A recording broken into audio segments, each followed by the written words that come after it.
This is the Mazz and Bads Show with Brandon Marrazzo and Charlie Baduini. We're back, baby. We're officially back tonight. You already know what it is. Thursday, Baltimore, KC, -3 spread, and I'm taking Baltimore. You heard it here first, folks. Mazz's lock of the week is obviously Baltimore Ravens, taking it to the defending champions on the road week 1. But regardless, before we even get there, Mazz, I'll be honest with you, this is one of the most highly anticipated episodes that I've been waiting for personally, because when we started this podcast, this is what it was going to be all about. Us doing a weekly show, covering the NFL season week by week, previewing game by game, who's taking it where, who's winning, who's losing. And this is it. This is week 1. We are less than 48 hours away from the kickoff of the 2024 NFL season. And I could not be more ecstatic. I feel like I've been waiting for a whole year for football to come back to us, and it's finally here. I mean, listen, I got my nice little dose of college football last week, and that what was it, over in Ireland? It was Florida State, Georgia Tech taking them down in week 0. So I mean, I've gotten like my doses here, but it's just not the fix that I need. I need this NFL. I want to see the very best going at it, and we're finally here, and I can't wait to be disappointed by another season of the Dallas Cowboys. It's way too early to tell. That's the beauty of the NFL season, is all 32 teams right now, all fans of those teams believe that their squad can at least get to the playoffs, right? Besides, like, no. Maybe like, okay, all right, let me amend that. Maybe like 30 of the 32 teams believe that they will at least make the playoffs. Okay, let's just go right through this real quick. All right. I think Broncos fans, not a shot in hell. They don't believe it. I don't think so. All right. I think Carolina fans, not a shot in hell. Saints fans should also be there, but they're delusional, they'll still be there. But that's my point, though, is that like at the start of the NFL season, each fan base is so delusional and excited from training camp reports and updates and draft picks and free agent signings that they're like, hey, you know, maybe we could sneak in 9-8. You know what I mean? Like, you know what I'm saying? Like every single team has that like shred of hope going into the season. Yeah, we've all been, just like a little crazy at times. This is what it is. The Giants and the Vikings also should feel that they're going nowhere. Trust me, I have plenty of Giants friends that are like, yo, that defense, we could sneak into the playoffs, dude. Oh my God. I'm telling you. And I might go down to Quick Check, get me a Powerball and hit the lottery too. But you know what? Just because it has a slight smidgen chance of happening does not mean that the odds are anywhere in your favor. Knock it off. That's the whole point, though, is everybody's got hope. And I got a lot of hope to kick your ass in our picks for this season. Mazz, on a week-by-week basis, we're going to be picking the games, as I said just a moment ago, winners and losers. And at the end of the season, we'll circle back. We'll have updates week by week to see our records, to see who's up and who's down. And should we set like some sort of like reward or like losers got to do something, or? I want that hair on the top of your head. You're going bald. That's not happening. Looking like that me. That is not happening. Set a wager. I'm going to kick your ass, but then I don't want to go all the way in. Unbelievable, Chucky. I'm not risking my locks, bro. I'm not risking the locks. Unbelievable, bro. You're a hat guy. What does it matter? I'm not. I mean, I'm a hat guy when I didn't shower yet today and I got bedhead, but regardless, let's keep it moving, shall we? Like, can we get to game 1? Game 1 of 300 and something? Sure. Let's freaking do it, dude. I'm so goddamn excited. All right. Baltimore Ravens at Kansas City Chiefs. And I got to stop slamming my desk because I'm shaking my camera all over the place. Ravens taking it to Kansas City, to the defending Super Bowl champions. A rematch of last year's AFC Championship game. It's looking like a pick'em. The Chiefs, of course, favored by 3 points, as you said, Mazz. But I think you already got a pretty passionate take on who's going to win this game, so hit me. I'm just gonna be honest. Every time I see KC coming off of winning the Super Bowl, they have a worse hangover than Johnny Manziel at Texas A&M. All right, so I just don't see them coming out and being the Chiefs that we expect them. They're gonna pick it up, but like I think Baltimore is hungry. I think that they are kind of a little psychotic about this game because it's like each year we get so close, and it's always the Chiefs that are just knocking us out. So what did we do? They went out, they refined, they got the biggest, nastiest, and probably the second best running back of the last, 10 years in the NFL in Derrick Henry. They took the best running game in the NFL and have made it arguably the best running game in history just by scheming. Like, dude, they were getting products from Gus Edwards last year, for crying out loud, and a bunch of other no-name guys that aren't even on the roster anymore. I'm pretty sure they're playing out on the West Coast, dude. Bringing in Derrick Henry has changed everything. I don't care what anybody says. He's been injured. Dude, not the worst injury history you've ever seen. He still is a monster, and he's literally running behind a team that is predicated on running the ball first. It's all their scheming. It's what they love to do. Even Lamar Jackson, yeah, Lamar can sling it, not like crazy, but like he can get a good pass out there. But even him, you think of him as a run first kind of guy because he's that dynamic. So when you have this entire vortex just coming together, I really feel that the stars are aligning. I've said in past episodes, I feel that Baltimore is coming and everybody needs to watch out. And this is the game where they stake their mark against the defending Super Bowl champs, against a top 4 quarterback in Patrick Mahomes, against the best head coach in the NFL in Andy Reid. Yes, and don't get me wrong, it's going to be a close one, I think. Patrick Mahomes has some new weapons to finally play with. From Hollywood Brown, who I believe is going to be wide receiver 1 by the end of this year. Hollywood Brown will not be playing tomorrow Oh night. my God, are you kidding me? He's out with a shoulder injury, yep. Okay, he's going to be quality for them. And I'm somebody that has hated on Hollywood Brown for quite some time, but this is going to be the best receiver, I believe, that he's had since Tyreek Hill. Not that he's anywhere on Tyreek's level. He's nowhere close. It's just they've been working with nothing at receiver. And that just even goes to prove my point more why Baltimore is going to win this game if he's being out. But I'm excited to see. I think Juju's going to be playing, right? I believe so. I mean, he was a pretty late summer addition, so he could still be needing some time to get used to the playbook. But he was there 2 years ago, so it's conceivable he could suit up. They got usage out of Kadarius Toney. They'll get usage out of Juju Smith-Schuster. All right, and then who is this? Xavier McKinley is the kid. Worthy, thank you. Xavier Worthy, who they just got out of the draft, and that kid supposed to be speedy. I think he's going to be able to take the top off a couple of times. However, very first game playing against Baltimore defense, you could not have picked a worse draw to play against in terms of a team, because when it comes to balance, they're one of the very best. I think of them in San Francisco when it comes to strength of balance on either side of the ball. You know, Mazz, I think you summed it up pretty good with just about almost every layer of the game there in terms of just how the Ravens have improved and how this is going to be just a different football game entirely than what we saw in the AFC Championship game last year. But when it comes to picking winners and losers like this, I pick based off of vibes. And the vibe for me is the Chiefs are not dropping 2 season openers at home 2 years in a row. I understand Baltimore made all these fantastic additions on the offense that didn't lose a lot, lost some coaching. The defense is still fan-freaking-tastic. But I think the Chiefs just have that magic. Like you said, it's going to be a one-possession game for most of it, if not the whole time. I think the Chiefs just happen to end up with the ball last, and it's either going to be a walk-off game-winning touchdown or a walk-off field goal. But I have the Chiefs avenging last year's opening loss to the Lions, picking up a win against a tougher opponent in the Ravens, and starting the season 1-0. I'm with you, though. The Ravens are going to be fantastic this year, but hey, 16 teams got to start 0-1. You know, it's just the way the cookie crumbles. Okay, I don't hate it. I literally, like, this is, to me, the hardest game to pick from because, of course, this is the 2 top dogs, and the Chiefs are home in this home opener, and it is one of the hardest places to play in, so it'd be like that.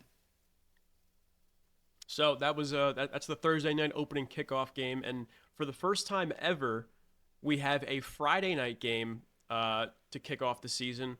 the Green Bay Packers take on the Philadelphia Eagles at a neutral site in Brazil. Eagles slightly favored at 2.5 points. It's a neutral field, so no real home field advantage either way. But the Packers are a young up and coming team that are looking to make a claim in the NFC. The Eagles are a reigning contender and made some massive additions. Maz, you're a huge fan of the Eagles going into this season. How do you think they rip things off? Well, listen, I'm a Cowboys fan first and foremost, but yeah, I mean, I think when you want to talk about, retuning the roster after losing some veteran leadership, I mean, they did everything that the Cowboys were supposed to do, where you had, oh, we're going all in. The Eagles are quite literally all in. They want to know what they have in Sirianni. They want to know what they have in this roster. Can Jalen Hurts really be the guy? And even though that they climbed the mountaintop and got knocked off right at the peak, can they come back and cement themselves? They done it with Nick Foles. I think they should definitely be able to do it with Jalen Hurts.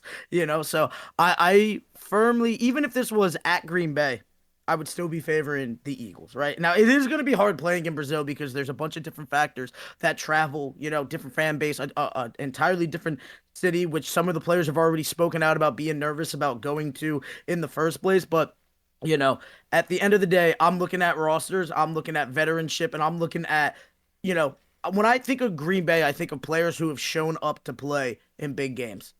I think of Jordan Love, I think of Josh Jacobs, and it ends there.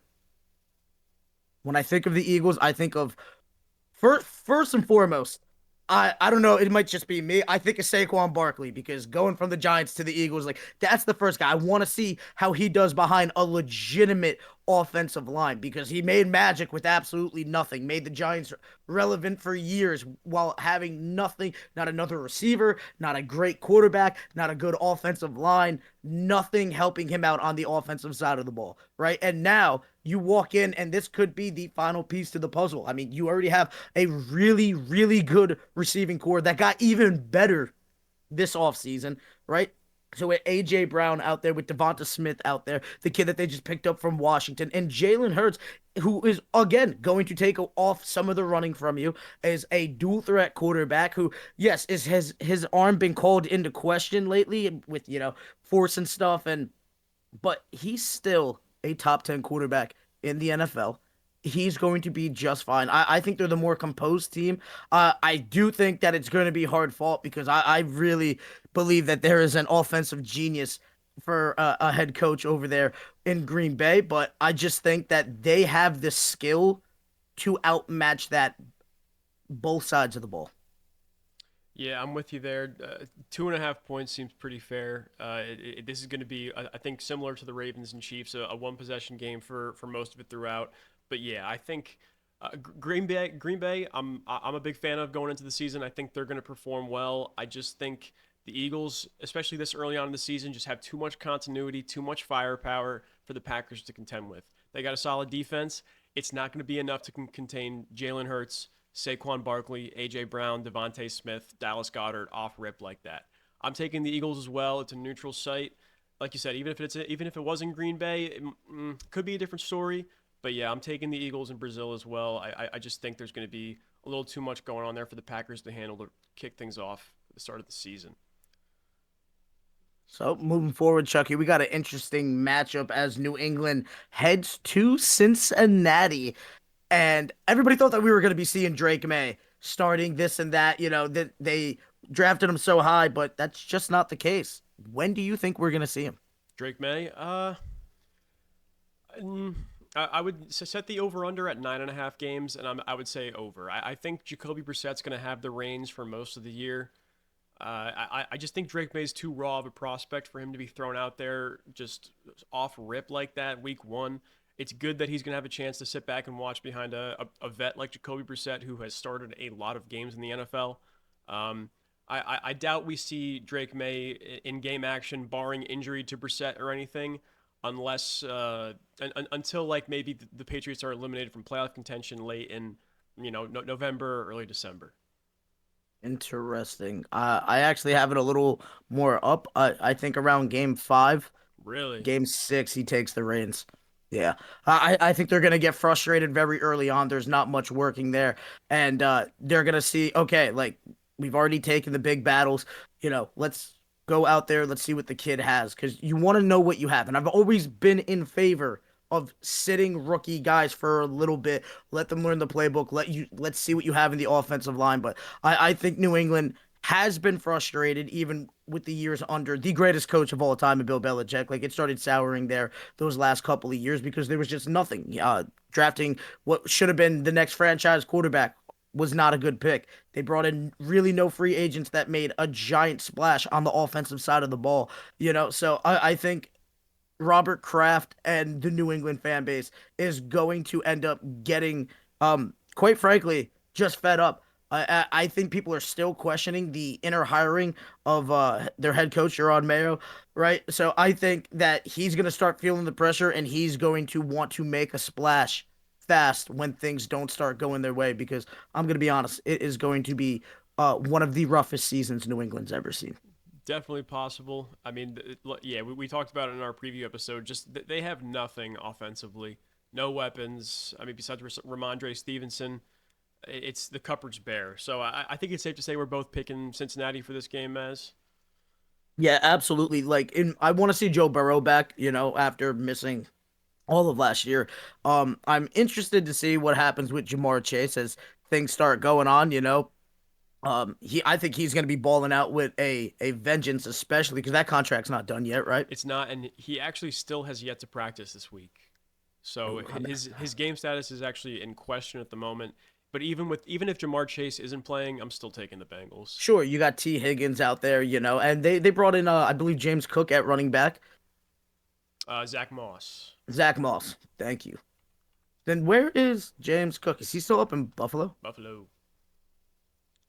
They gotta knock it off with that. I swear to God, they gotta knock it off. He had some good games last year.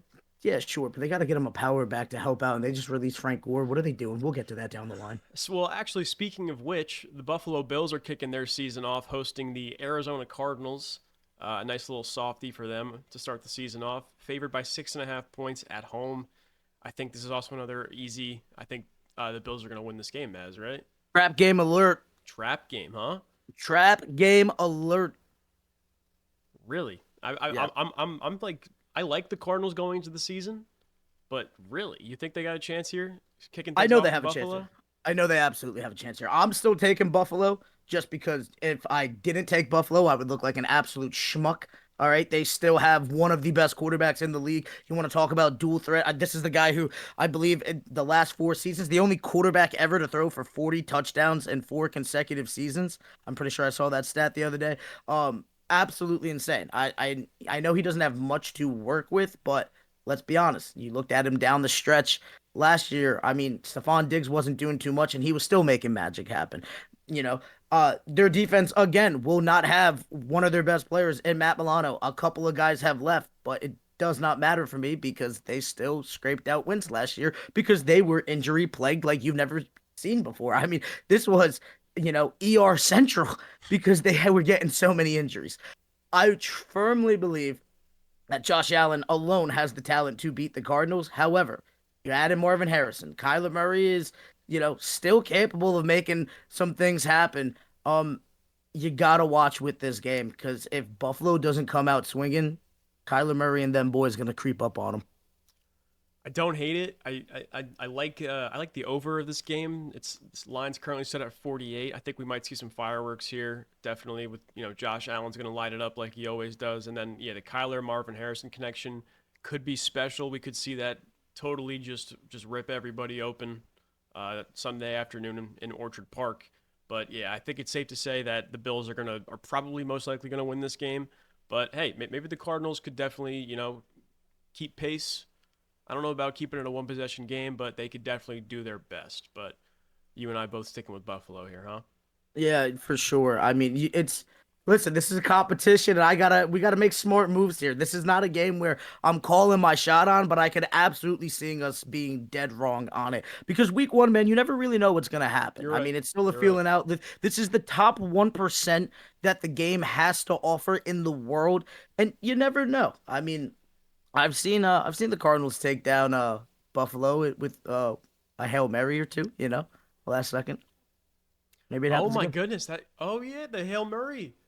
That's the last time these two teams met. I didn't even realize. That's Yeah. My wow. father almost broke the TV. That's it. That's what they do. I can't believe it, but you know it's coming. Bums. Something Bums. along those lines.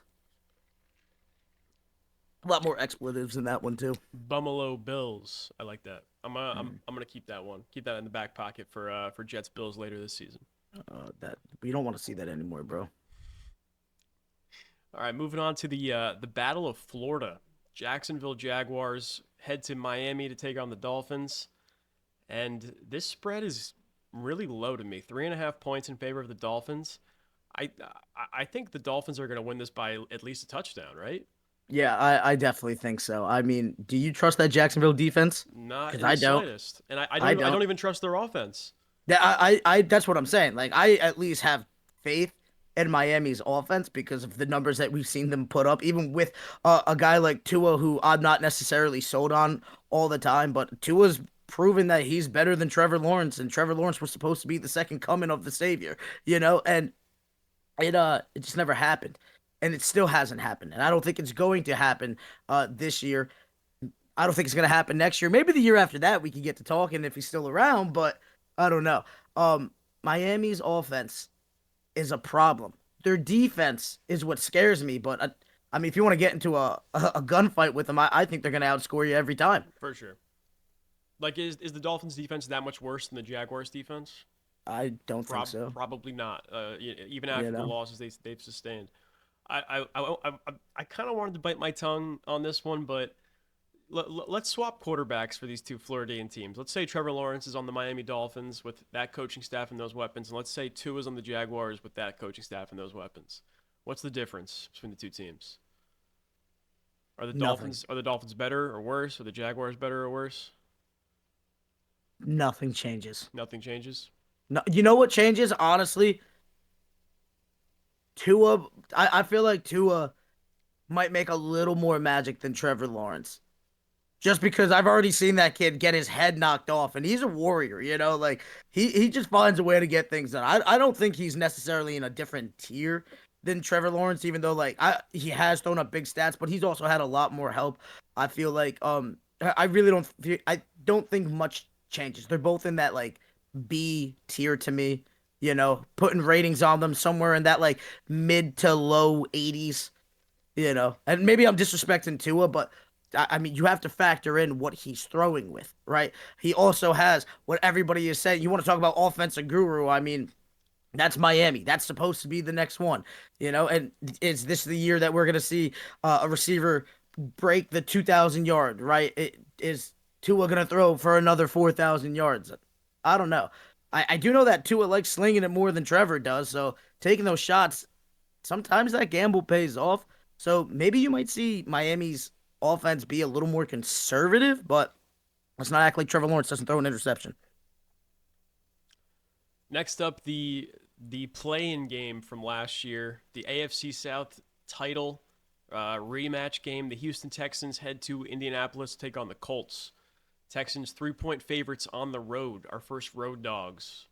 Our first road favorites, of the week 1 slate. Only 3? Only 3 points. Yeah, I'm taking that all day. All day. I'm not going to lie. I don't even gamble like that, and I'm about to become a degenerate week 1 with these spreads. I know that they know something that I don't, but, dude, these are layups here for crying out loud. I'm sorry. I like Indianapolis. I think Anthony Richardson could be the best quarterback out of that draft. But look at the situation that they have put C.J. Stroud in. All right, a situation that nobody even really blinked an eye at when he first got there. They didn't know what was going to happen with Tank Dell and everything. They didn't know that D'Amico Ryan was going to be this top-notch quality and literally turning around a defense and making it real. People don't talk about that defense enough, 1. 2, that was a hell of a situation for a franchise, I believe the youngest franchise in the NFL, if I'm not mistaken. They have not always looked the most competent, and now they look like, okay, wow, they've finally got their ish together, I firmly believe the Texans are going to be upsetting a lot of the big players come playoff time. I think they're going to make a run. I think they're going to get stalled out once they meet Baltimore or Kansas City. But I firmly believe that this is just such a, like, we talk about Caleb Williams coming into a great situation. CJ Stroud in year two. Has anybody ever been put in a better situation in year two? I don't I think mean, you so. already take that offense, they go out and they get Joe Mixon and add Stephon Diggs.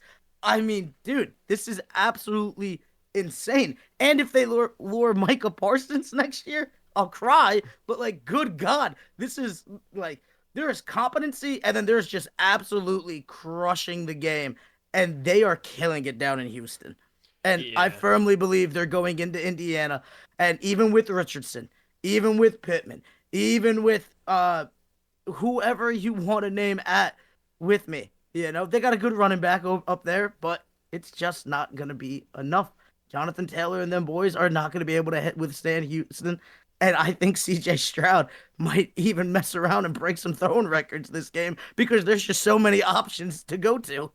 Yeah, I'm with you. I like the Colts. I like Anthony Richardson, Jonathan Taylor, Michael Pittman, you name it. The defense is all right. The offensive line is great. They don't have the manpower, the firepower to go blow for blow with C.J. Stroud and those boys in Houston. You mentioned Stephon Diggs and Joe Mixon. You didn't even mention Nico Collins or Tank Dell or Damian Pierce. They just have weapons on weapons wherever you look. The offensive line is still great. The defense, like you said, still great. The Texans are going to win this game, and they're going to win a lot of games this year. And this is just going to be kind of the coming out party for the 2024 Houston Texans. Yeah, no, I'm completely with you. Chucky, I'm not gonna lie to you though. These games, we gotta start switching up on some, bro, because we got clear favorites over here, and I'm telling you, the next game I think we're gonna be agreeing on as well. That's not necessarily our fault. This is just kind of how the schedule shook out. You know what I mean? I'm sure down the road there'll be some weeks where we're not as in lockstep as others. You know what I mean? I'm interested on this next one. All right. Yeah, the season opener for the New York Giants, Minnesota Vikings coming to town to MetLife Stadium.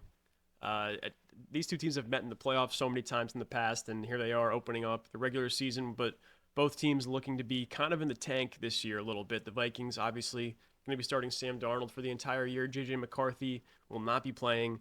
And the Giants, of course, trotting out Daniel Jones for the fourth or fifth consecutive year without Saquon Barkley for the first time since 2018.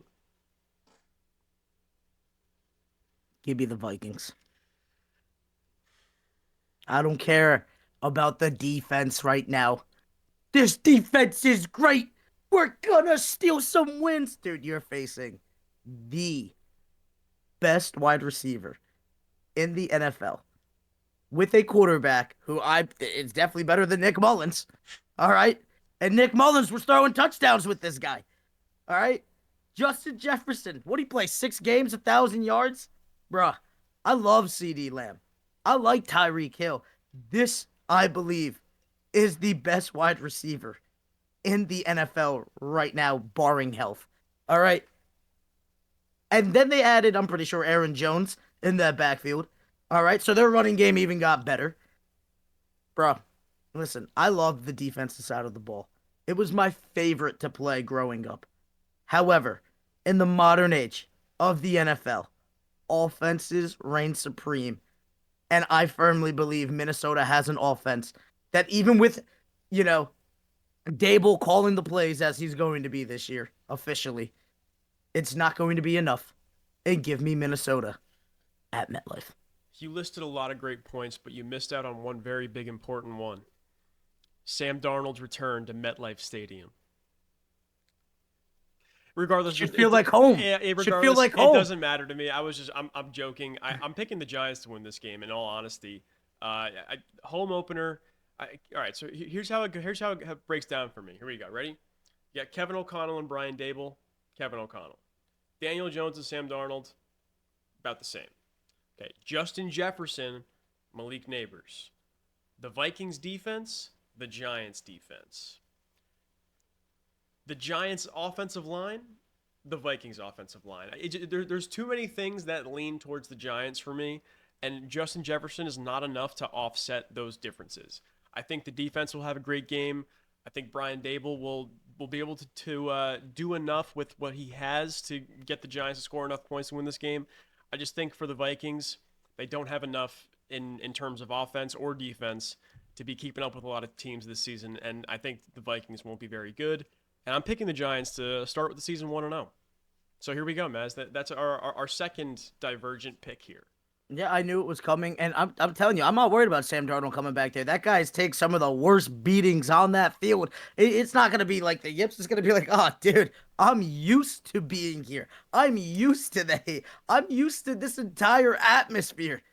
Yeah, I think it's gonna be just fine. I wouldn't be surprised if the Giants beat them, but I'm not going against Justin Jefferson against the New York Giants. It's just not happening. Like, they have too much to prove. Too much of their offense was predicated on Saquon, and they didn't bring in anybody that you're looking at it like, oh yeah, this is going to work out. Who they bring in? Singletary? Yeah. Come on. Look, man, they need the running game way too much because that passing game ain't it. Yes, I know Malik Neighbors might do some work, but like, listen, if you're asking me to put my faith in Malik Neighbors or Justin Jefferson, it's not even a question. All right, how about if I asked you to put your faith in the Vikings offensive line or Dexter Lawrence, Brian Burns, and Kayvon Thibodeau? Listen, you got a point there. I'm not gonna lie to you, but I trust the running game more on the other side.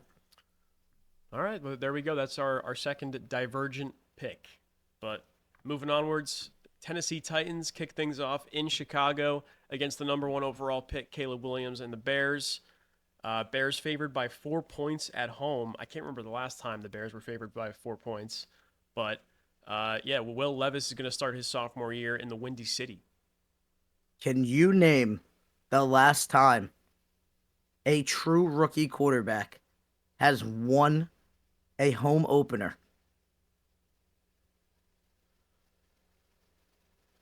I'm going to go Cam Newton in 2011. Nope. Farther back. For a true rookie? Yep. That can't be right. Telling you, dude, the last time that a rookie has won their first game. And it's a home opener? Yep. You got me. What is it? Apparently, it is David Carr. As in Texans, David Carr? Yeah. Dude. Look it up if you don't believe me.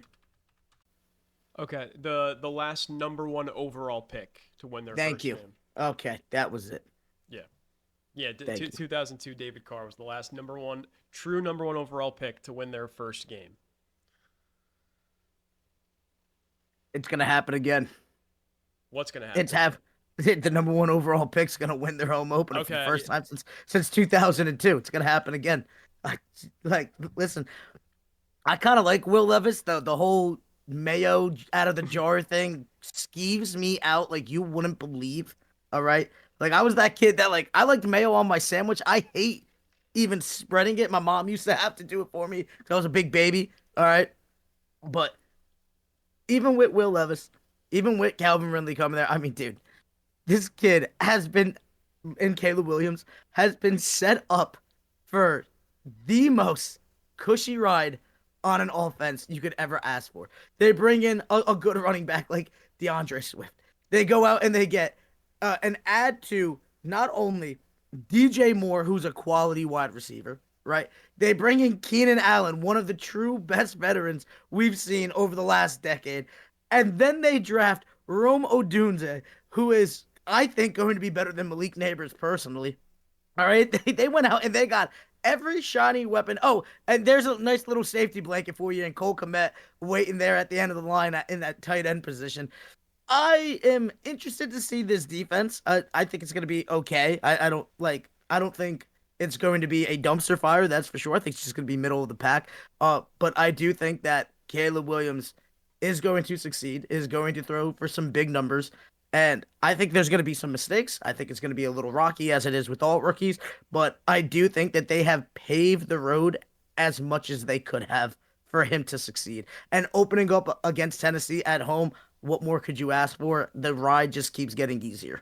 Yeah, definitely a softball to start the season off. Like imagine they had him play the Packers week one or the Lions or that would have been a true test for the Bears. But yeah, a bit of a softie. You know, the Titans, that sophomore quarterback, rookie head coach, a lot of new pieces all over the offense and the defense. It's hard not to imagine the Bears, riding that hype wave of being at home for their first game. The Caleb Williams experience begins. I think the energy will just be too much for the Titans to handle. And yeah, the Bears, dude, it's going to be absurd seeing those three guys on the field at the same time. Keenan Allen, DJ Moore, O'Dunes. That is a three-headed monster right there. And then, like you said, and then sprinkle in Cole Kmet in the middle. It's like that's not even fair.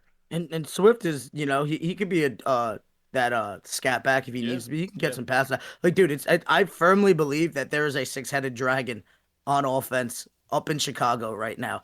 Like, we always talk about three-headed monsters. Like, who has a better wide receiver core than them? I don't know.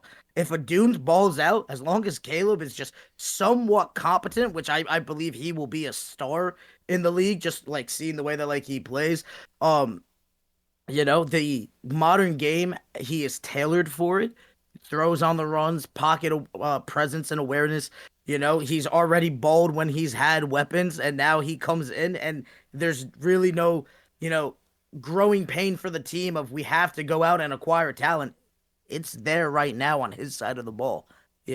I think this is nothing more than Chicago just grooming up to be Super Bowl contenders within the upcoming years. I give it a 3-year window, and they're going to be putting people on notice. Not saying that they're going to win a Super Bowl in 3 years, but I think they're really going to be competing in the NFC, which is already, the weaker of the two. Obviously, Caleb remains to be seen of how he's going to translate to the pro level. I still got some questions about the coach Eberflus, but he can answer a lot of those questions this season with how loaded that roster seems to be. I will say though, I do think that at some point the hype is going to fall. It's going to happen when a legit opponent comes, so I'm more interested to see them, taking on a Green Bay, taking on a San Francisco, a Dallas, a Philly, one of that, so when a real opponent comes down the line, that's when we'll see what we got. Is it just hype? The ride can only be cushiony for so long. I want to see a legit bump, and it's not here at week 1 because I'm sorry, Tennessee got nothing going, and I think they made the wrong move in firing their guy Vrabel too. So don't disagree with you there. And once again, Mazz, we are lockstep on our picks. Maybe this one might change up too, though. This is an interesting one. Interconference play: Pittsburgh Steelers at Atlanta Falcons. A new Falcons era with Kirk Cousins and Raheem Morris leading the way. Falcons 3.5-point favorites at home. Mazz, how you feeling about this one? I want Pittsburgh. I want Pittsburgh right now, staking the claim. All right, because even with it, Kirk Cousins is going to have some new shiny weapons. None of those weapons are as good as what he was throwing to in Justin Jefferson. I like Drake London. They're not on the same level. It's not happening for me. I'm still waiting for Kyle Pitts to make an impact. Is he even playing? I'm not sure. Right? So I will say, though, I am in love with Bijan Robinson. That kid alone is a game changer. However, you want to talk about game changers. The best defensive player in the NFL is on the other side of that ball, right? And I'm not even talking about Cam Hayward, obviously, and he just got paid, so he's going to be happy. He's going to be looking to ball out. But, TJ Watt and them boys are ridiculous. When TJ's on the field, their numbers are ridiculous night and day, right? And now they've gotten the best quarterback that they possibly could have since Ben Roethlisberger and Russell Wilson. And Wilson looked good when he finally got a competent head coach back when he was at Denver that second year, And now coming over here, Mike Tomlin, a guy who's been known to scrape out winning seasons with a Mason Rudolph, with a Kenny Pickett, right? I think it's only up from here. I know Russ is aging, and even if Russ isn't looking good, you could go right to Justin Field, who adds that second layer with a bit of that run game that he has, as he's definitely more faster, more athletic than Russ is at this point in his career. I just think Mike Tomlin has made, chicken salad with what more than none, and he's out here, and this team, which is still not great, it's better than it's been the last couple of seasons. I think Pittsburgh's going to be just fine. And if you think it's going to be an upset, I don't think you've been watching Pittsburgh ball because that defense does not give up points. They wreak havoc. And now they got a quarterback who's been known to be a general, who's tried, tested, won a Super Bowl. You know, I think it's going to be just fine for Pittsburgh. Atlanta, although I would like to see them win, I'm not living in the fantasy world yet because Kirk hasn't played in a year, and I don't really know. I think what he's working with is less than what he just came from personally. All right, so I'm going to disagree with you there. I'm going with Atlanta, and I understand the drop off from Justin Jefferson to Drake London. London is obviously not in the same stratosphere in terms of caliber receiver as Justin Jefferson is, but he still has some weapons in terms of quality. I know the saying is quality over quantity, but Yep. he's got quantity. He has Drake London. He has Bijan. Kyle Pitts, like you said, he's dealing with I believe a hamstring. His status for Sunday is uncertain at the moment, but Darnell Mooney's there. I just think there is enough for the Falcons offensively where, yeah, Kirk's going to be shaking some rust off in his first game back from the Achilles, but I think I like them riding Bijan to a win. The Steelers are going to be good this year. They're going to be as stingy as they've always been, as tough to beat as they have always been. I don't think they have the firepower to go toe to toe with the Falcons in Atlanta. Arthur Smith, the OC, Russell Wilson. You have a little bit of faith in him. I don't have a whole lot. I just think the Falcons' defense has been slept on a lot too. I think that their defense was a squad that flew under the radar last year just because of how bad their offense was. But the defense put up some fantastic performances last year. And I think now with Raheem Morris calling the shots on defense, they're going to be even better. And I like the Falcons kicking off their season with a win. Yeah, I just think that the Steelers are going to be getting after Kirk Cousins more than Atlanta's going to be capable of getting at Russ personally. And we haven't even talked about like Najee Harris, who I don't think is in the same realm as Bijan, but he's very usable. He's a guy that's going to run through whatever you put in front of him or die trying. So it's an interesting matchup, but yeah, I And can't wait to see how this one goes. George Pickens still there too, a great receiver for the Steelers. But I think Atlanta takes I hear this you. one. Okay. All right, moving on to probably the snooziest of all the games of the Sunday slate. The Carolina Panthers take a flight down to the Bayou. New Orleans Saints. Saints 4-point favorites. Maz, you know how I feel about the Saints, but I still think they could. I don't want to be disrespectful. Just say it. I was about to say sleepwalk through this game to beat the Panthers because I just have zero faith in them this season. The Panthers, I mean. But yeah, I'm picking the Saints. I just don't think the Panthers are going to have what it takes to march into New Orleans and beat the Saints with Bryce Young and co. The only thing that I had faith in for the Panthers was that nice running back that they took in the second round, and Mr. Jonathan Brooks out of the University of Texas. All right, but because I wanted him to be a Dallas Cowboy, and he's not even playing for the first 4 games because he got injured. So I do think that Derek Carr and the Saints are going to sleepwalk through this one. And even if Derek Carr messes up, apparently Spencer Rattler's been making some noise in training camp. I'm actually kind of curious to see if we see him this season. Um, However, there is one thing that I'm concerned about. Apparently, Alvin Kamara has already sold his house down in New Orleans, and apparently he said that there is no more time for contract talks. Like it has come to an end. So what's gonna happen with him this season? I don't know. The bridge, according to him, is already burned down, and it's just buying time. How is he gonna perform under this? I think he's gonna try to look to ball out because he's trying to get to a new home, right? But I don't know, man. I have no faith in the Saints this season, but I do have faith in them week one. Totally agree. And once again, we both picking the Saints there. And now heading into the 4 o'clock slate. That was all the 1 p.m. games. We have a rematch of Super Bowl. I don't remember the exact Roman numeral, but I remember Super Bowl 2013. The Denver Broncos at Seattle to kick off things with the Seahawks. Mike McDonald's first game. This is the first game since 2009 that the Seahawks won't be coached by Pete Carroll. So a whole new era in Seattle. And Yeah. also Bo Nix's first start as a quarterback in the NFL. For the Now, Broncos. normally I would take Sean Payton in this situation, but they've really stripped everything down to the studs. I feel like in Denver.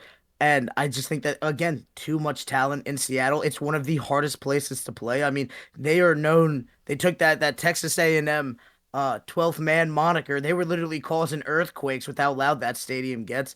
And it's a new era. I know that Pete Carroll's no longer there. Back at USC, apparently, teaching a class. I wouldn't be surprised if he gets back involved in coaching in some capacity down the line. But Seattle, even with DK Metcalf swinging helmets in practice on people. Even with, Geno Smith at quarterback, which, hey, actually has worked out for them last year. I don't know if Tyler Lockett's going to be playing. I know he was battling an injury down in the leg. Hopefully he's okay. But they still have, I believe, is it Zach Charbonnet at running back? Yep. He's quality. I want to see Walker. Bo Nix.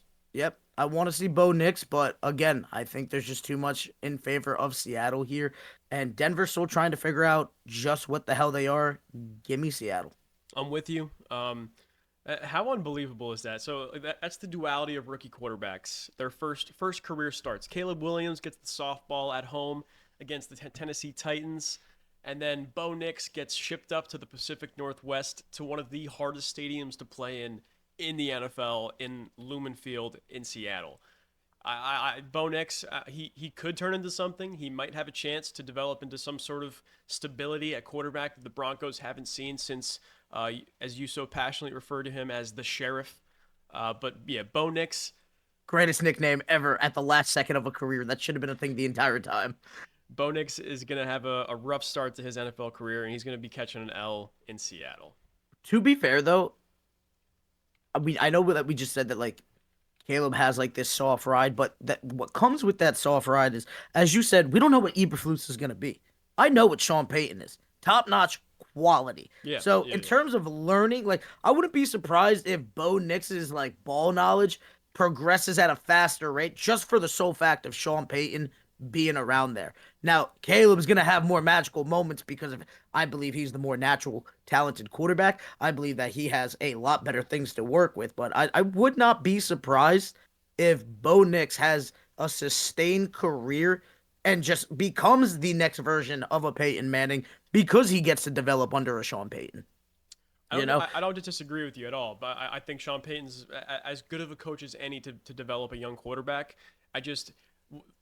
No matter what Sean Payton's talking in his ear throughout all summer and throughout practices and on the sidelines in between, possessions, I still think once he gets out there and he's standing behind the center and he's got, tens of thousands of people of Seattleites, if you want to call them that, screaming down on him, I just think it's going to be too much for him to handle for his first game in the NFL.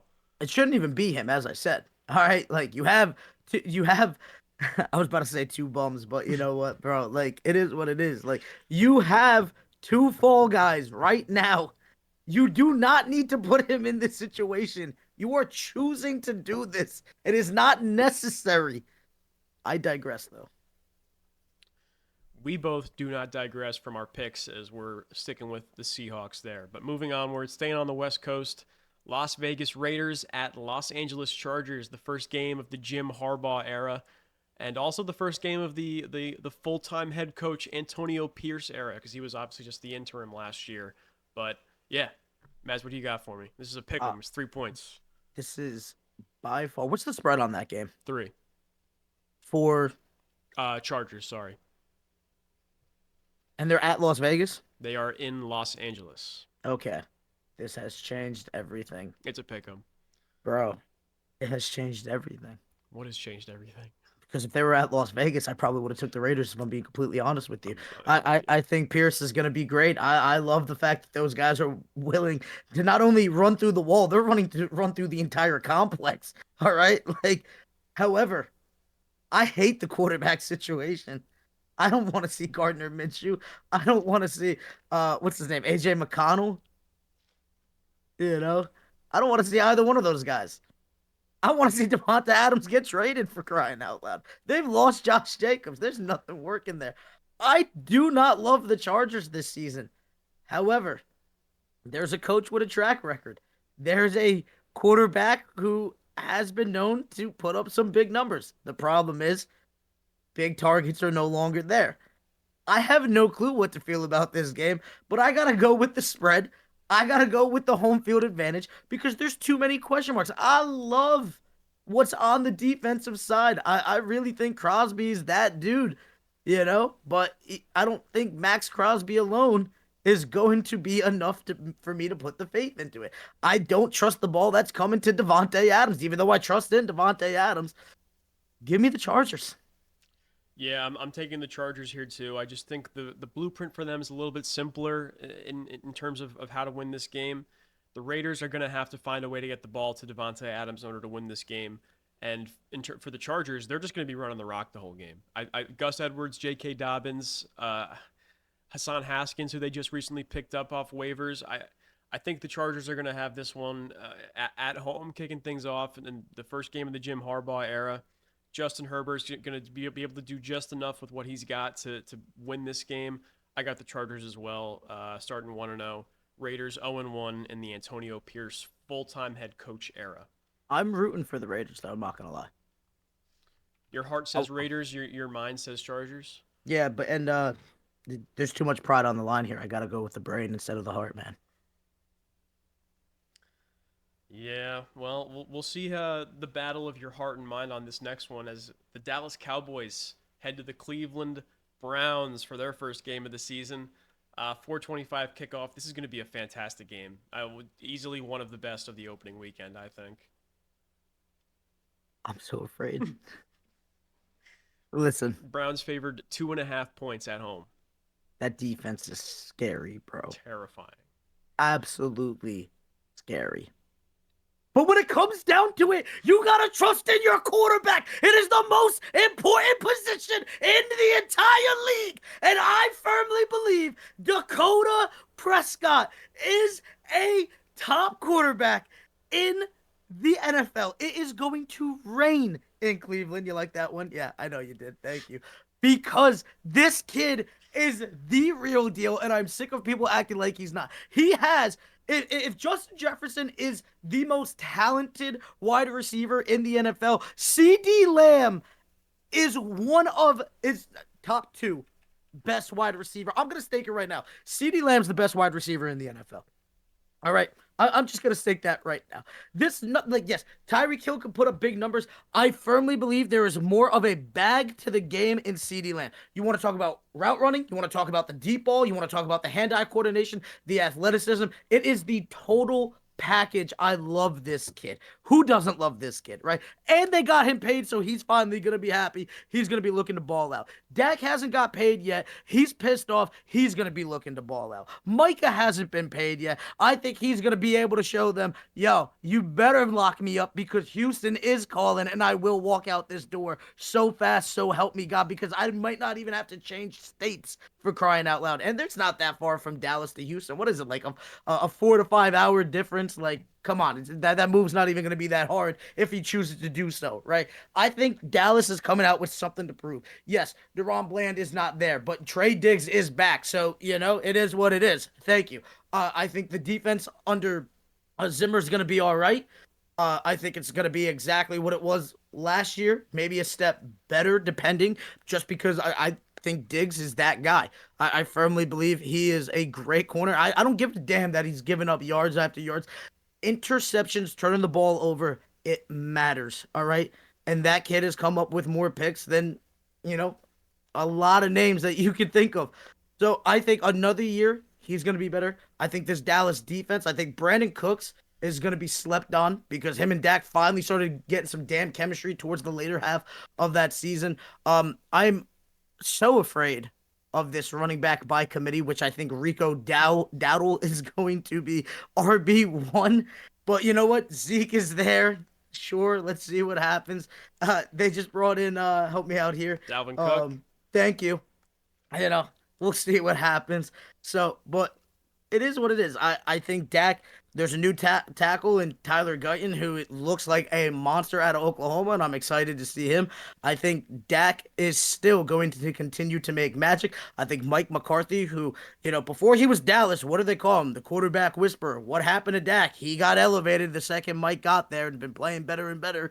I think Dak takes another step this year, and I think that Dallas makes some noise. I'm not entirely sold that they're going to win the NFC East just because of Philly, but I don't think that they're taking a major step back. Like they're not going to be competing, you know. And I hope by week 3, I've completely been an entire hypocrite, and I tell you that we're coming. We're coming to every city, and we're burning it down. You're coming to Dallas. We're tearing you apart. I hope that's where I'm at, but I'm not just there yet. However, I do think that Dak and them boys ride into Cleveland and take apart an offense that just isn't there. Deshaun Watson has scammed them out of so much money and has not worked. Nick Chubb had one of the most gruesome injuries we've ever seen. All right, he's not going to be playing. I like Jerome Ford. However, I think it comes down to quarterback play. I think if you got Cleveland as your number 1 or 2 defense, Dallas has still got to be lurking around that top 5, that 8-5 spot, I would say. All right. I think Dak is so much better than Deshaun Watson. I think CeeDee Lamb is a lot better than Amari Cooper, who's quality, but I just think everything just starts favoring towards Dallas. I even like our tight end better than Njoku. So I'm going to disagree with you here. Go ahead. I think here, Mazz, your heart is a little growing a little too big for your head right now. That's all right. The only facet where I can give Dallas the edge, the only 2 facets I can say, is I'm taking Dak over Deshaun Watson. Yeah, I'm taking CeeDee Lamb over Amari Cooper. But Mazz, everywhere else, you're taking the Browns roster, dude. Everywhere You're taking else. their wide receiving core? I just said there's only 2 things. I said quarterback and receiving rooms. No, Other than you that, said receiver. There's multiple options, baby. There's multiple options. Better tight end. Amari Cooper and Jerry Jeudy, or CeeDee Lamb, who's that's a big weight, and Brandon Cooks, dude. You don't got Brandon Cooks over Jerry Jeudy? Stop this. No, I don't. Stop this. Regardless, I'm taking the Browns to kick the season off with a win.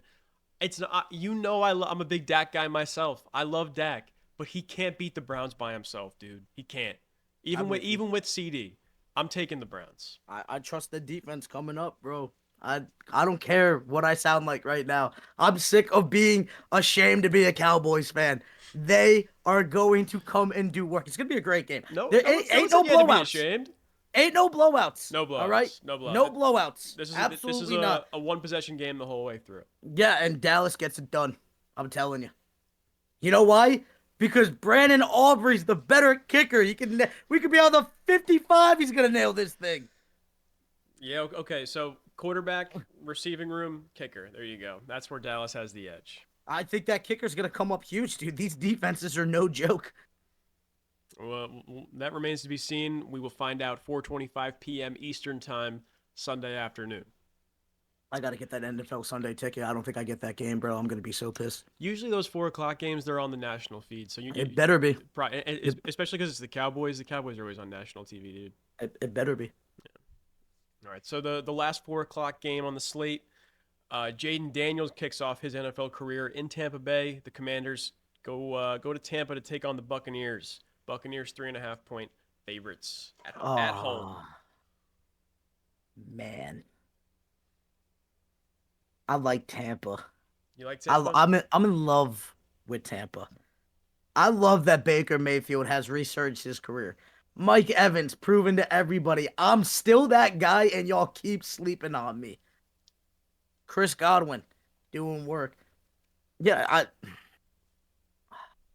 bro, this is hard. You know what's making it hard for me? I just realized that Cliff Kingsbury's the OC for Washington. Yeah. And I was just watching that Johnny Manziel, what was it? Untold. Like the documentary? On Netflix. Yeah. And then it made me realize the amount of work that, like, Cliff Kingsbury, his responsibility for the quarterbacks that he has made is insane. Jaden Daniels is going to be one of those guys, I think. However, it's hot in Tampa still this time of year. It's hard to play in that humidity, even though he's coming from LSU. I get that. But this is the NFL. You take one of those hits, it's going to change everything you've ever felt. This ain't college no more. I think he's going to take off. I think he's going to take one of those hits. I think it's going to rattle him just a little bit. I think he's going to be fine down the stretch. But I think for game one, everything, new head coach and Dan Quinn, who I like, but, big moment last year, he got diced apart. Big moment in the Super Bowl, they got diced apart. This is another big moment, and I don't see Dan Quinn coming out on top of it right now. I think they're going to get their stuff together. I think the Commanders are going to put in work. And honestly, they might mess around and make a wild card, I don't know. They got a lot of things to work with. But I know what Tampa has. I know they started putting it together last year. I'm rocking with Tampa in this one. Yeah, me too. I'm taking the Buccaneers in this one over the Commanders, and it's a case of continuity versus a brand new system, brand new coach. Like, this is Dan Quinn's first year with the Commanders. You got a rookie quarterback, not a rookie coordinator. Cliff Kingsbury's done it before, but in a new situation, new pieces on offense and defense, and I just don't see the Buccaneers, who have basically had the same team since 2019, 2020 with that same receiving core.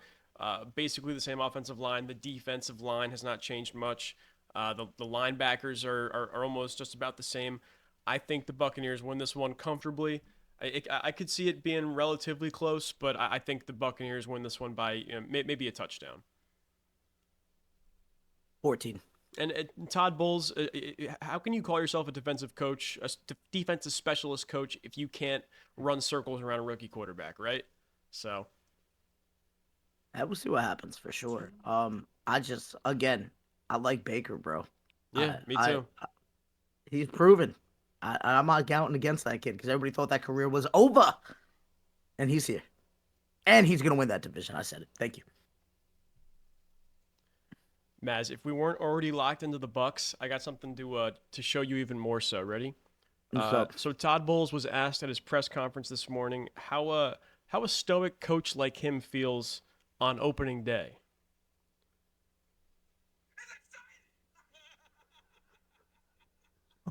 What?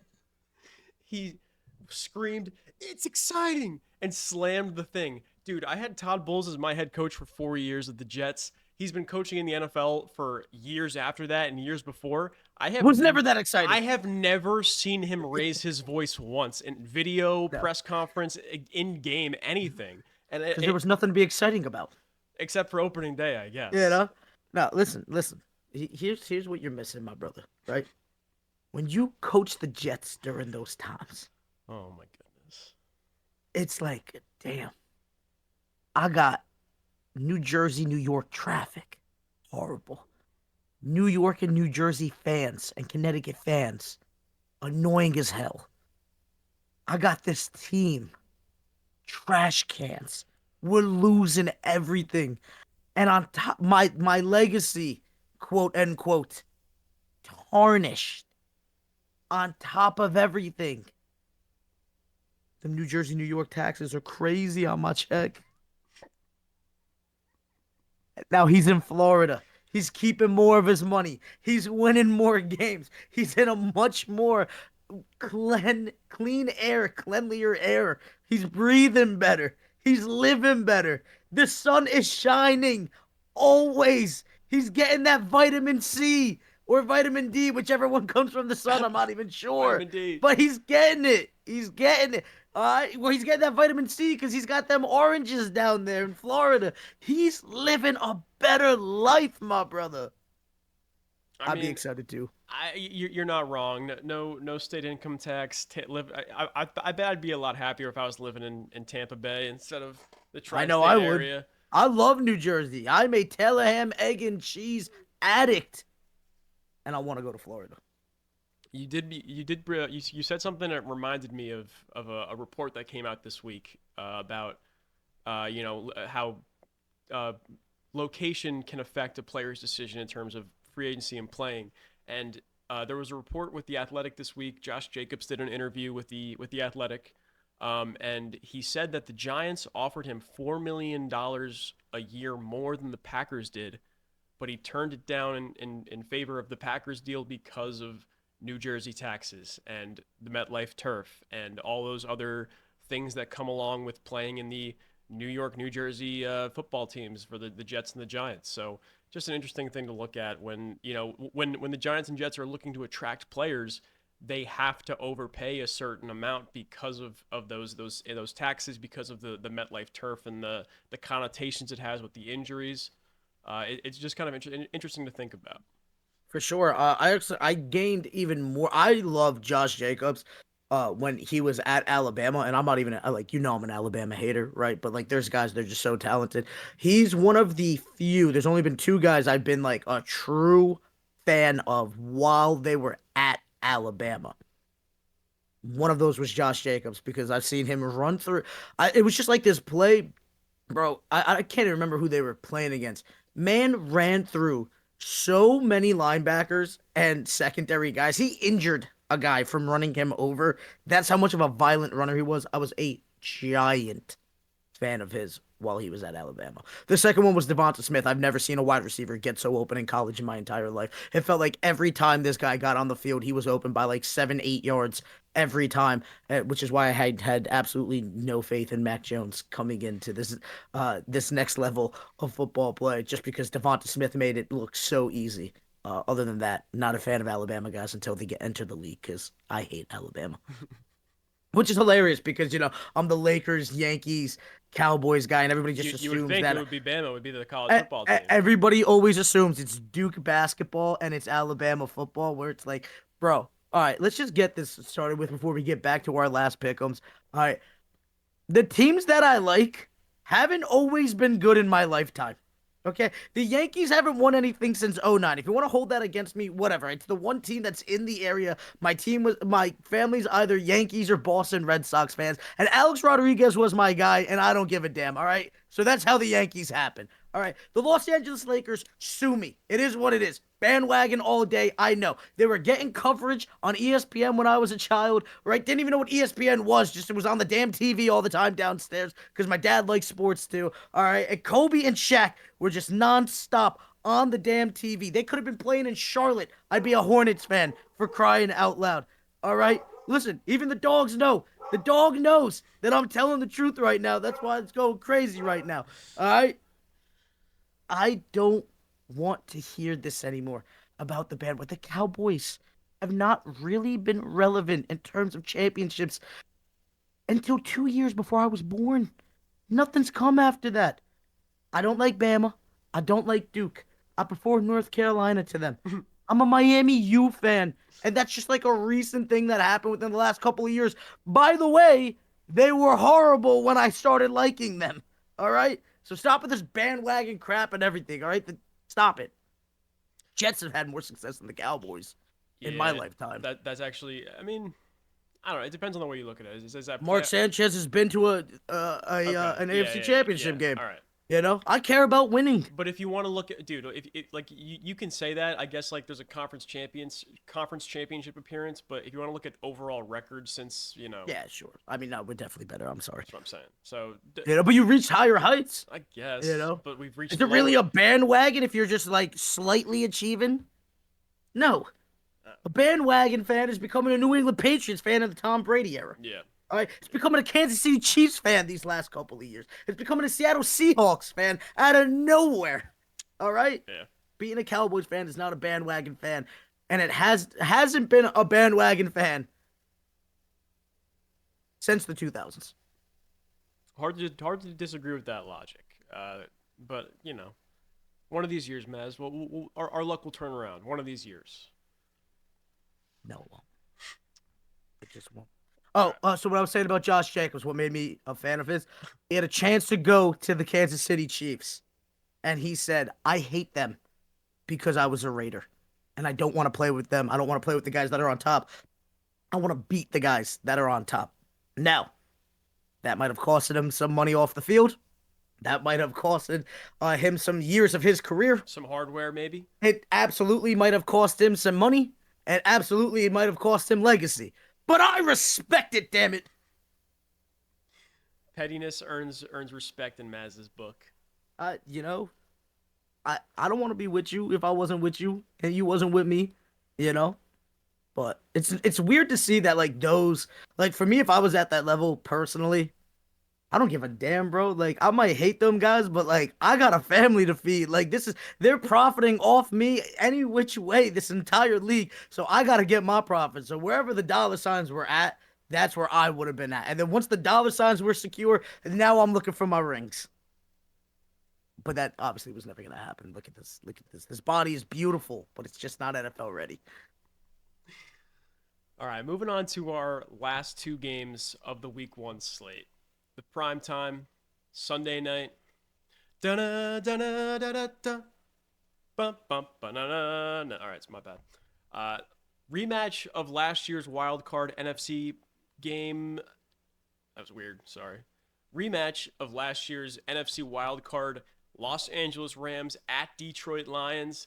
Matthew Stafford coming back to Detroit again for the second time and looking to get some revenge for that wild card game that they slipped and let the Lions win last year. If you remember, the Rams had a legitimate shot to win that game, but had some untimely luck at the end. Matt Stafford took a few dirty hits, in my opinion, from some Lions defenders, but here we are, Week 1, just about 8 months later, and Mazz, I won't lie to you, I think the Rams are set up for some revenge here, heading back to Detroit. Yo, I'm not going to lie to you. I was thinking the same thing. Yeah? I really was. I swear to God, I was. Emphasis on I was. And I got to thinking. Aaron Donald, no longer a Ram. That alone takes your defense wherever it was and knocks it down a ton of overall points for me. I love Matt Stafford. I know he's the better of the two quarterbacks. I know Jared Goff had a great year, but I know Matt Stafford, throw in and throw out, will throw a better ball than Jared Goff. However, I like that coach up in Detroit. We talk about running through walls, running through the infrastructure. They will run through the entire city for that man. You know, they're home. I like the offense. You got to factor in Cooper Kupp is coming back. You know, but even with that, I think Detroit does enough just to hold on. But Charlie, I'm not even gonna lie, bro. I was so close to taking the Rams on this one, and I remembered Aaron Donald, and I don't think that defense is gonna be the same. And I know that defense is gonna be really good for Detroit this season.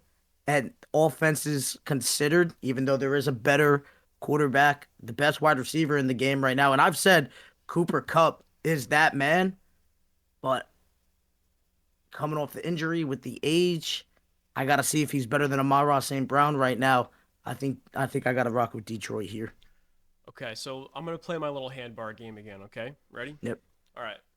Offenses, about even, okay? Yep. So like the Lions have a better number of good personnel in terms of the Rams.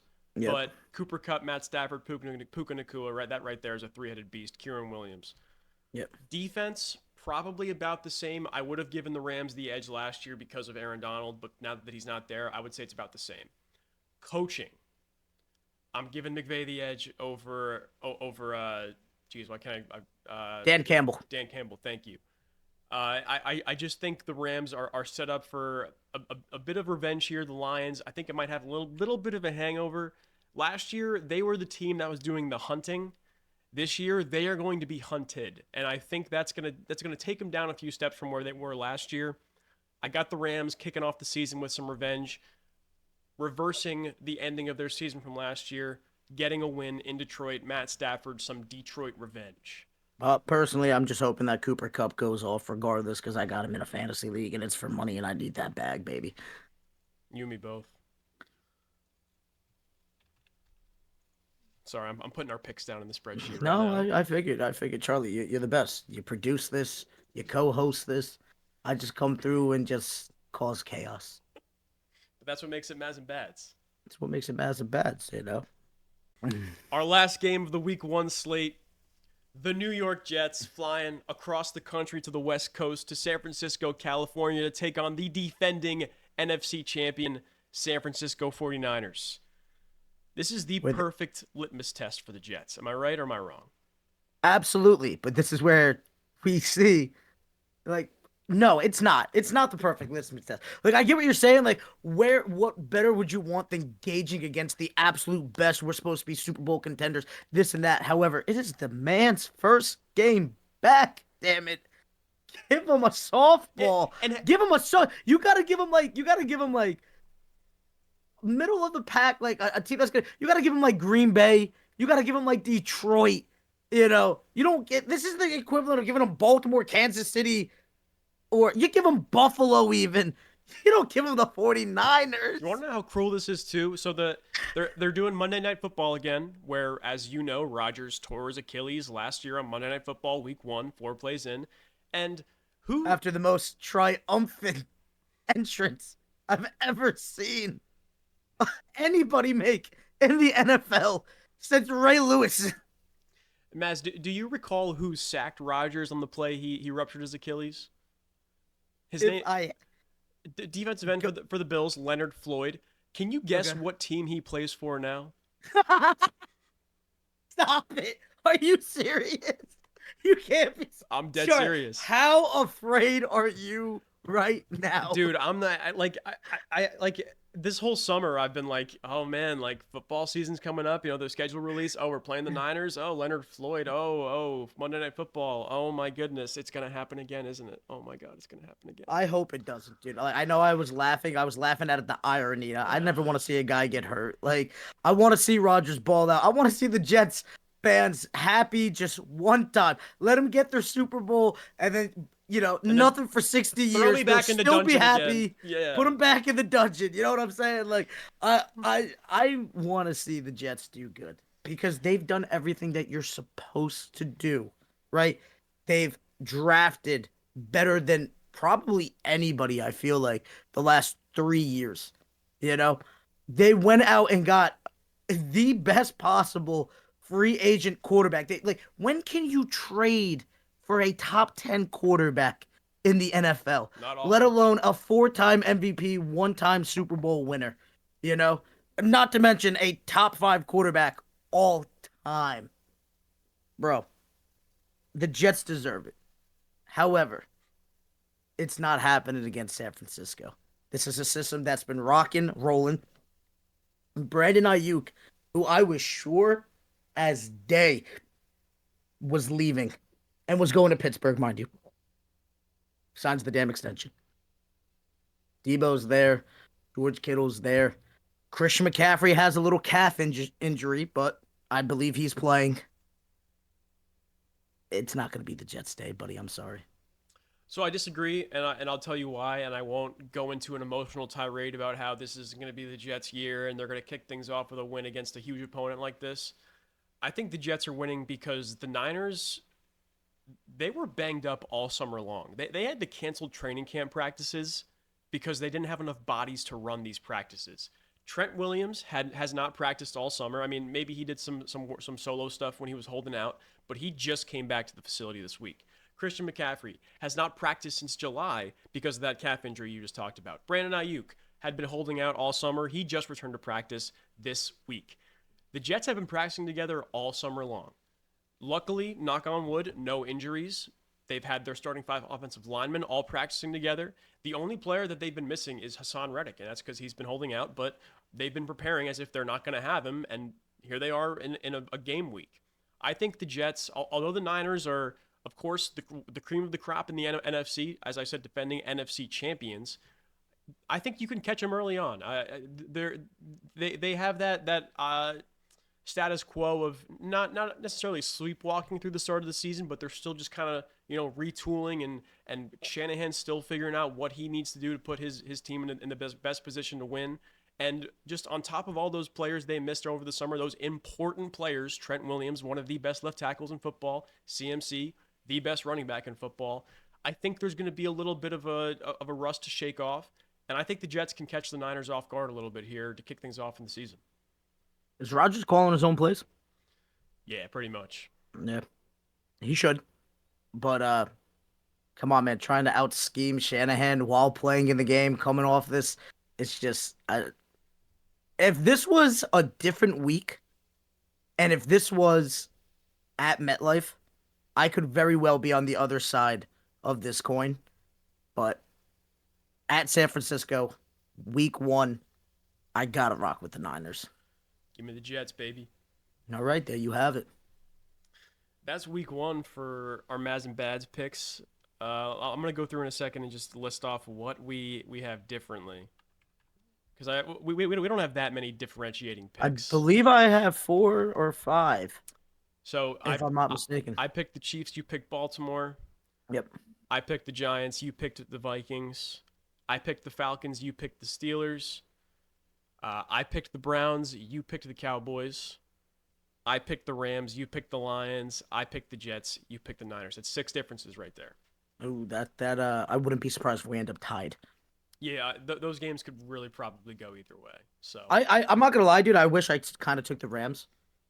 Not gonna lie, but I'm locked in. It is what it is. You could No, I can't. Okay. No, I can't. All right. Not doing it. Not doing it. I said what I said. I gave my reasons. I would have just wasted 3 minutes of the show if I switched.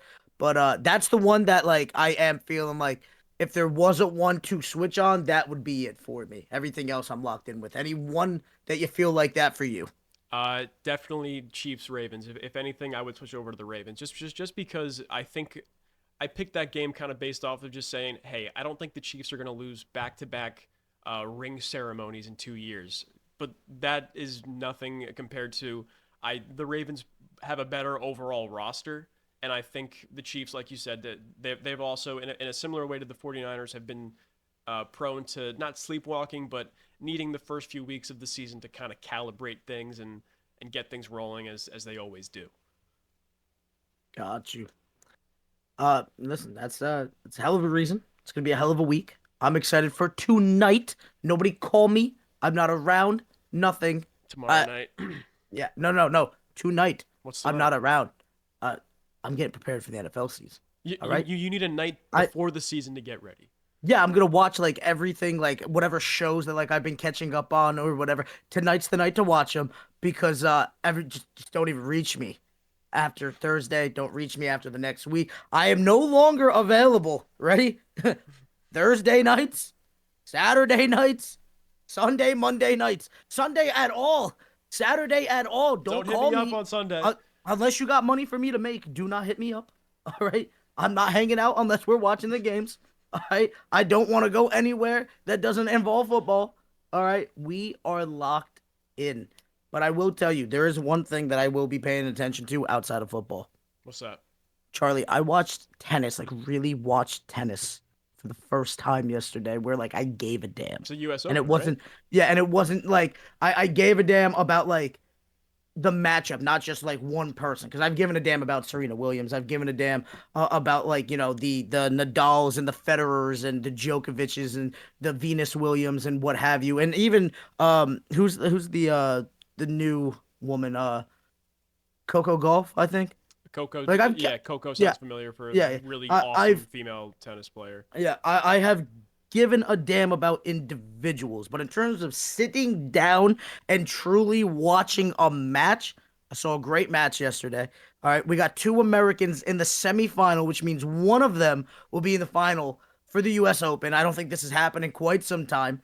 All right, so we got Frances Tiafoe taking on, I believe, Taylor Fritz, and it's going to be interesting as hell. And the only reason why I gave a damn is because my father put it on, and I saw Fritz was sponsored by Chipotle, and you know I'm a Chipotle whore. So you said that guy right there. I said that's it. That's my guy. That's my guy right now. And then Tiafoe calls an upset, and Fritz both calls an upset. They're the 14th and 20 seed, and they're in the semifinal. I'm here with it. Whoever wins, I'm rooting all the way to the final. But I'm not going to lie. If you're sponsored by Chipotle, I'm more likely to mess with you because I love Chipotle. Yo, Chipotle, come sponsor us. They should. They really should. And I wouldn't even need money. Just give me free burritos. One a week. That's the deal I'll take right now. Doesn't even have to be one a day. Give me one a week. Chipotle. Get on this. This is deals. You want to hear a crazy story real quick? Of course. Okay, so my sister had her 27th birthday party this past weekend here at the house. Mm-hmm. My lovely parents were gracious enough to host, and of course, they got food, and they ordered like 3 boxes of subs from Jersey Mike's, right? Oh, yep. So when you get Jersey Mike's, they give you the oil and vinegar in these little like cup containers. But my mom ordered these 3 sandwich boxes, so she assumed they would give her the big squirt bottles. they gave her like a bag stacked of the oil and vinegar like this, and it got all messy. It leaked. It got all over the place. My mom brought it back. She made a little bit of a stink. Sometimes you got to complain to get some loving. You know what I mean? Sometimes everybody's got to just have a Karen moment. My mom, they swear to God she's the nicest lady, and she can be, but something like that, sets her off. Anna becomes Karen. Yeah, that's what I'm saying. So my mom walked back in, made a little bit of a stink. They gave her the bottles, and they also gave her a stack of gift cards for Jersey Mike's. Whoa. Yeah. Whoa. Like it was like 5 free subs, 5 buy one get ones, and 5 like free chip and drink cards. They're only good at the location near my home, but You take me out to lunch is what I'm hearing. Jersey Mike's. You take me to Jersey Mike's. I can take Big you to Jersey Mike's. I can take you to Jersey Mike's. Yeah. Take me out. Take me out. Love me. Speaking of catering, bro, I need to get Chipotle catering at least one time. I need to know if it's great or not. I feel like it's the greatest thing ever. I don't know, but I do know football tomorrow, tonight. For any guy out there, right? If you want to know how to enjoy football season, tonight, because you didn't think of this earlier like I've been doing for the last 2 months, all right? And I know that Kiara's not watching this entirety of the episode, even though she'll tune in and listen to a couple of it. So I'm just going to take my shot and say she's not watching the ending. So I'm going to get away with this right now. And it is what it is. I have been, whatever show you want to watch, baby, I got you. You want to watch Friends? Done. You want to watch The Vampire Diaries? Done. You want to watch Suits? Done. Any show that you want to watch for these past 2 months, I got you. Because come tomorrow, don't ask me for nothing on the days that I just laid out. Leave me the hell alone if you're not going to join in. Yeah, I'm taking a very similar page out of the book. I'm taking the missus to Morristown tonight for dinner. Oh, okay. I'll see you. Where you taking her? I don't. Her sister works at a restaurant. I mean, that's where we're going. But obviously, okay. I'm taking her to dinner, of course. Yes. Okay, I got you. What kind of food? I don't know. Going to this restaurant? I'm literally just going in blind. Ladies and gentlemen, that's Charlito Baduini going in blind. But you know what? As we said, if you want to keep the missus happy, you got to bargain. You got to bargain well. And tonight is the night. Damn it! Stop messing around. That's what happens. You know what it is? Guys want their cake and they want to eat it too. You know, I want to watch football on those days, and then I want to watch my show. Nah, bro. You got to go watch that little rom-com real quick. You got to go watch whatever boring as hell and mindless reality TV she might be watching, and then she'll let you watch your mindless football. You have been listening to the Mazz and Bad Show with Brandon Marrazzo and Charlie Baduini.